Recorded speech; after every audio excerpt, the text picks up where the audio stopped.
आप देख रहे हैं अपना बिहार और आपके साथ मैं हूं विवेक। 14 जून को अग्निपथ योजना लॉन्च की गई थी। उसके अगले ही दिन से विरोध की ऐसी चिंगारी भड़की की पूरी व्यवस्था बौनी नजर आने लगी। सबसे ज्यादा विरोध बिहार में ही देखने को मिला। सवाल है कि इतने विरोध को कौन हवा दे रहा था? हिंसा की स्क्रिप्ट कहां रची जा रही थी? 6 दिनों बाद अब तस्वीर सामने आने लगी है और इस हिंसा में कोचिंग सेंटर्स की भूमिका सवालों के घेरे में है। क्या कोचिंग सेंटरों में रची गई थी कोहराम के स्क्रिप्ट?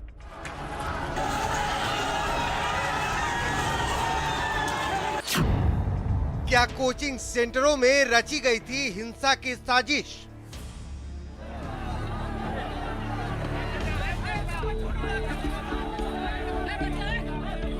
अग्निपथ के विरोध के नाम पर 4 दिनों तक तांडव मचाया गया। अग्निपथ पर अफवाह की आग ऐसी भड़की कि पूरी व्यवस्था बेदम हो गई। 10 से ज्यादा ट्रेनों को फूंक दिया गया। गाड़ियों और सरकारी संपत्तियों को भी नुकसान पहुंचाया गया। अग्निपथ योजना की आड़ में ऐसा तमाशा बनाया गया कि तंत्र हांफने लगा। सवाल अब तक खड़ा है कि आखिर इस घटना को कौन कंट्रोल कर रहा था? आखिर कहां से इस उपद्रव की साजिश रची जा रही थी? यूपी से लेकर बिहार तक इन सवालों के जवाब तलाशी जा रहे हैं। पुलिस को कई वीडियो, फोटो और दस्तावेज मिले हैं, जिसमें शक की सुई अब कोचिंग सेंटरों की तरफ जाती हुई दिख रही है। इसी कड़ी में चर्चित कोचिंग संचालक गुरु रहमान के ठिकानों पर पटना पुलिस ने छापा मारा।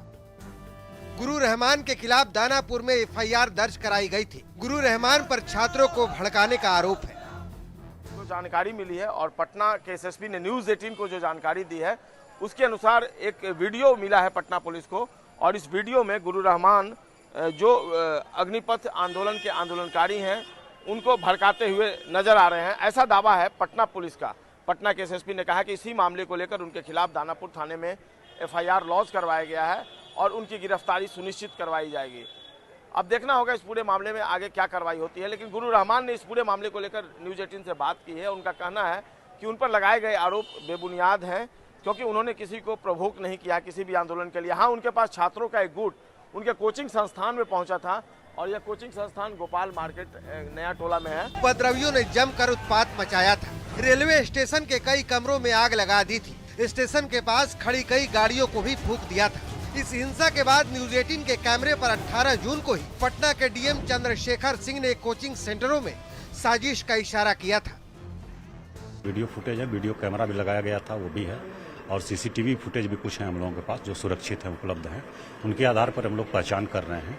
और कोचिंग वालों की भी भूमिका इसमें सामने आई है। जो मसौड़ी में कोचिंग चलाते हैं, उन लोग 300 साढ़े 300 की संख्या में 2 कोचिंग में पता चला कि इकट्ठा किया गया, उनकी ब्रीफिंग की गई और उसके बाद चौराहे पर लाया गया और वहाँ फिर पत्थरबाजी शुरू हो गई। जाहिर है अब उपद्रवियों की खैर नहीं। बिहार में अग्निपथ के खिलाफ हुई हिंसा पर अब तक 897 लोगों की गिरफ्तारी हो चुकी है, जबकि 159 एफआईआर दर्ज किए जा चुके हैं।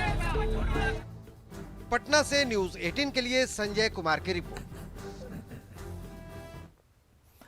अग्निपथ योजना के विरोध में कई दिनों तक बिहार जलता रहा। खूब तोड़फोड़ हुई, अगजनी हुई। प्रशासन उन सभी उपद्रवियों पर कार्रवाई में जुटा है।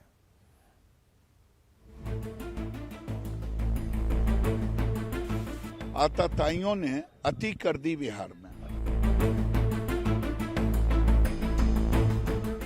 अग्निपथ योजना के विरोध के नाम पर बिहार में 16, 17 और 18 जून को जो कुछ हुआ उसे पूरे देश ने देखा।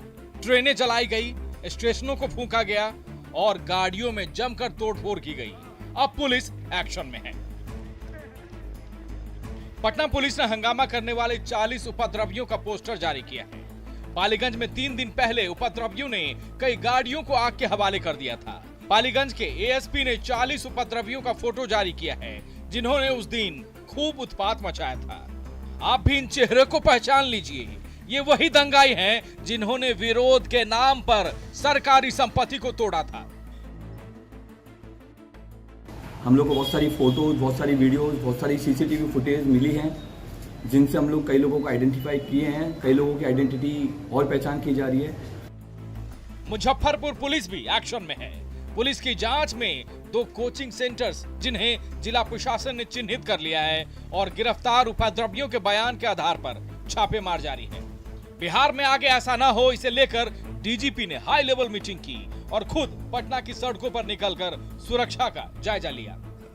देख सकते हैं कि डीजीपी की कारकेड जो है वो यहाँ पे चल रही है और उनके साथ साथ एडीजी लॉ एंड ऑर्डर हैं और तमाम जो बड़े पुलिस अधिकारी हैं, जो दिशा निर्देश जारी किया गया है डीजीपी की तरफ से, उसका किस तरह से इम्प्लीमेंट हो रहा है, इसके लिए डीजीपी ने जो है यहाँ पे पटना में भ्रमण करने निकले।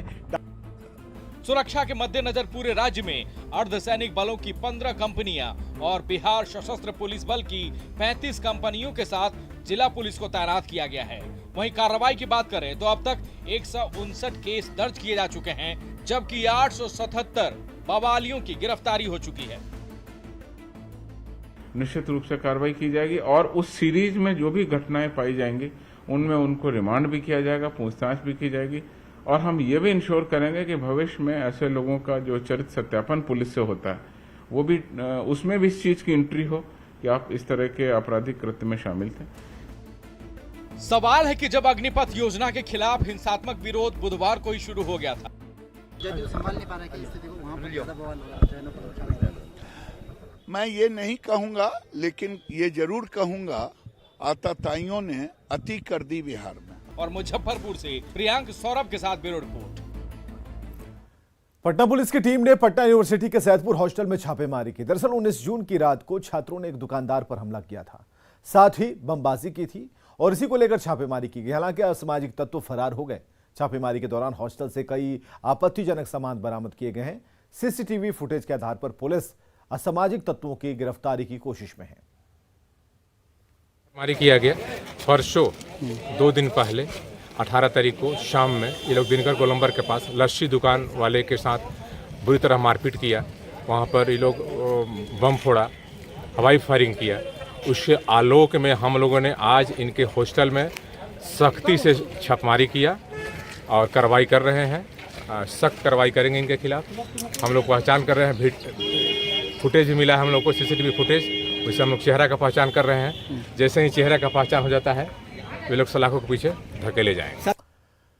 आरएसएस का मुखपत्र कहे जाने वाले ऑर्गेनाइजर में नीतीश कुमार के सुशासन पर सवाल खड़ा करते हुए लेख छपा है। इसे लेकर बिहार में राजनीतिक माहौल गर्म है।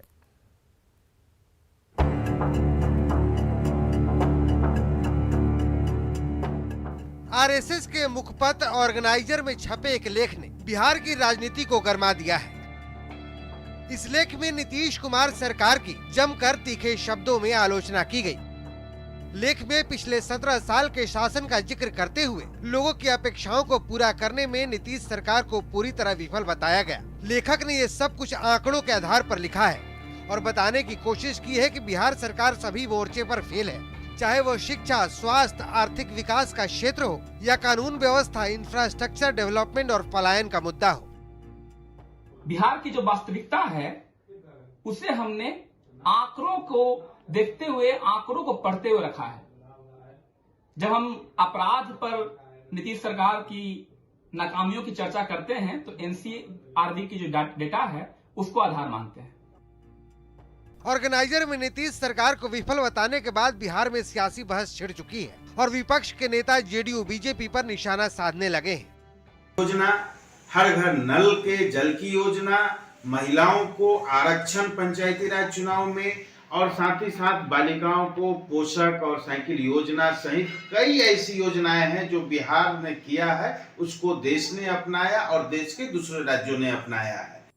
और कुछ अलग पर्सपेक्टिव से अगर उसको लिखा गया है तो उसको लेकर के ये party conflict, JDU versus BJP वाली थॉट प्रोसेस को बहुत तूल नहीं देना चाहिए।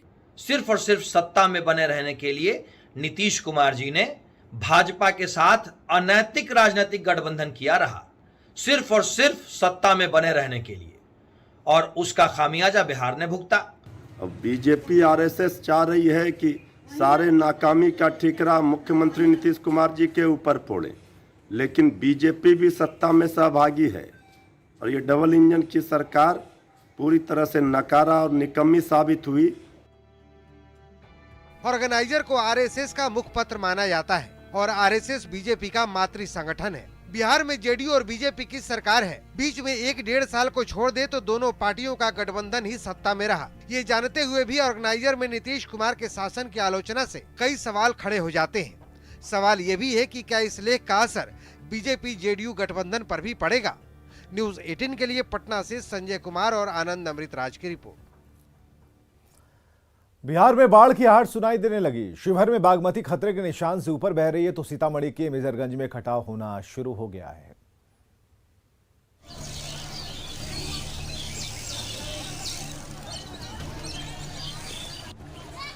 मॉनसून की बारिश अभी ठीक से हुई भी नहीं कि बिहार के कई जिलों में बाढ़ की आहट सुनाई देने लगी। इस तस्वीर को देखिए, शिवहर में बागमती उफान पर है। डुब्बा घाट में बागमती नदी खतरे के निशान से ऊपर बह रही है,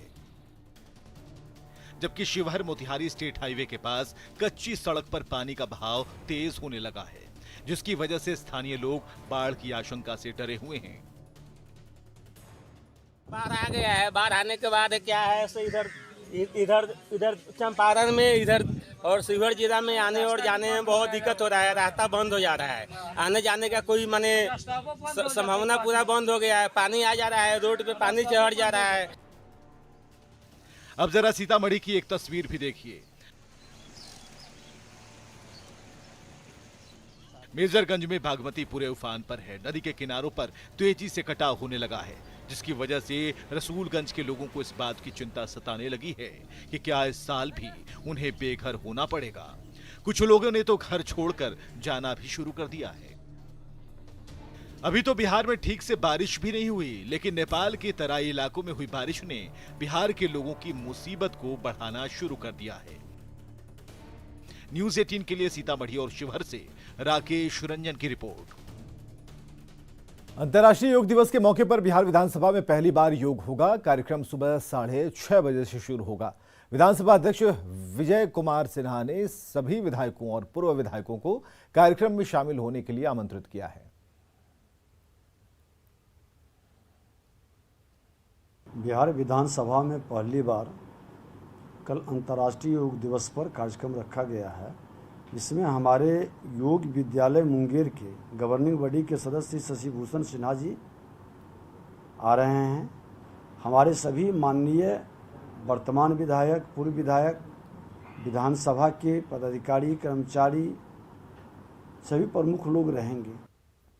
अंतर्राष्ट्रीय योग दिवस के मौके पर केंद्रीय मंत्री पशुपति कुमार पारस मेरठ के पास हस्तरापुर में योग दिवस के कार्यक्रम में शामिल होंगे। उन्होंने कहा कि योग को धर्म से जोड़ दिया गया है, लेकिन योग स्वास्थ्य के लिए फायदेमंद है।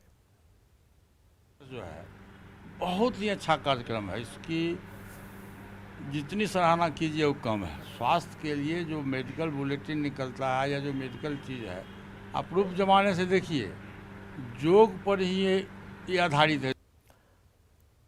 वैशाली में ग्रामीणों ने 2 युवकों को बंधक बनाकर घर में कैद कर लिया। घटना भगवानपुर रत्ती पंचायत के ठिकही टोला गांव की है। बताया जा रहा है कि ठिकी गांव के राजेश्वर राम का बेटा शादी समारोह में सजावट और टेंट लगाने के लिए कमतौलिया गांव गया था, जहां कुछ विवाद होने पर लड़की और लड़का पक्ष के लोगों ने मिलकर संकेत और उसके दोस्तों के साथ मारपीट की, जिसमें वे गंभीर रूप से घायल हो गए। इसके बाद ग्रामीणों ने 2 युवकों को पकड़ा, बंधक बनाकर अपने पास रखा। हल्ला हुआ देखने का कि उसको मार रहा है। अच्छा। फिर हम लोग गए बचाने तो हमको पीछे से भी मार दिया लेकर। अच्छा। इसके कारण कुर्सी उर्सी भी चलावला के मारा। फिर कितना लोग था? कम से कम 20-25 आदमी था वो लोग। आप लोग कहाँ गए थे? हम लोग वहीं पे थे। मतलब क्या करने का? क्या काम मेरा टेंट का काम था। पटना के खाजे कला से लापता मोहम्मद रियाज और अलाउद्दीन का अब तक कोई सुराग नहीं मिल सका है। परिजनों ने अपहरण की आशंका जताई है। रियाज और अलाउद्दीन मछली का कारोबार करते हैं और 16 जून को सीढ़ी घाट जाने के बाद वापस नहीं लौटे, ना ही उनकी नाव मिली है। पटना सिटी के डीएसपी ने बताया कि लापता लोगों की तलाश जारी है। मछली मारने के लिए, तो उसके बाद से वो लापता है। तो उनके परिवार को शक है कि एक मनोज नाम के व्यक्ति का, कि वो उसी के से लोग के साथ कुछ बार बार मछली को लेकर वो छीन लेता था, इस तरह की कुछ बातें थीं। तो उसी के इसमें उसने के द्वारा अपहरण कर लिया गया है। तो एक FIR दर्ज किया गया है खाजेकला थाना में और हम लोग अभी जांच पड़ताल कर रहे हैं।